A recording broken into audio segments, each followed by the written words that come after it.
What if a parasite put you in a deadly sleep? A bite from the smallest insect can give you an extremely unpleasant experience. Generally, as human beings, we're always afraid of wild animals, whereas the tiniest creature's mouth can give you a terrifying death. It's not like a mosquito, which can furrow its thin mouth part directly into your blood. In contrast, it is the tsetse fly's mouth that has tiny serrations on it that saw into your skin on its way to suck out your blood, and without treatment, its bite can be fatal to you. Today we're going to show you how a tsetse's bite can put your life in a deadly sleep. So don't skip the video and please hit that subscribe button to stay tuned with our channel. Let's get started.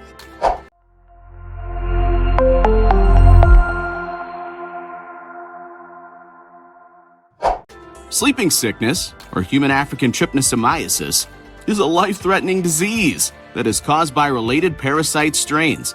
One is Trypanosoma brucei gambiense, and another is Trypanosoma brucei rhodesiense, and it is transmitted by the tsetse fly. Like so many tropical diseases, it has often been neglected by pharmaceutical researchers. However, researchers have long endeavored to understand how it invades our body's defense mechanisms.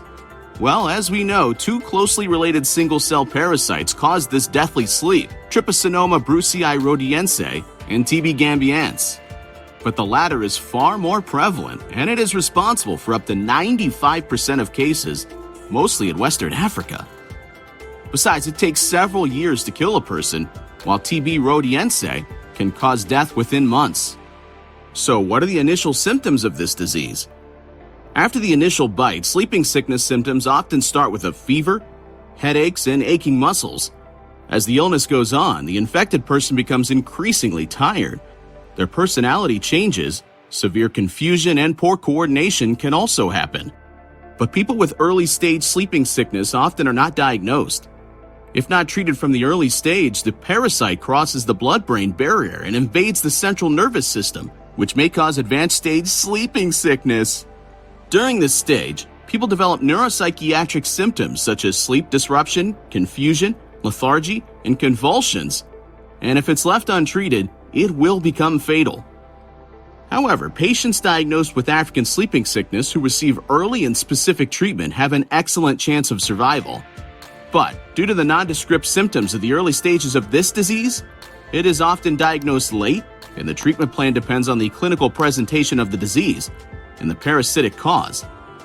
Only 4 drugs are available for the chemotherapy of sleeping sickness, and they are Suramin, pentamidine, melarsoprol, and eflornithine, and the history of the development of these drugs is well known and documented.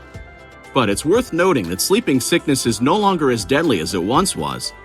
If we go through the previous record, in the early 20th century, several 100,000 people were infected each year. By the 1960s, the disease was considered under control and had reached very low numbers, making its spread more difficult. But in the 1970s, there was another major epidemic, which took nearly 20 years to control. In 2009, there were fewer than 10,000 cases for the first time since records began. And in 2015, this figure dropped to fewer than 3,000. According to the latest figures from the World Health Organization, they hope the disease will be completely eliminated soon.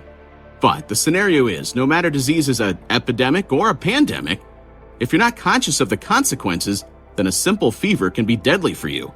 So viewers, we hope you enjoyed today's video on how a parasite's mouth can put your life into a deadly sleep. Please subscribe, like, and share, and always be with us for the next video.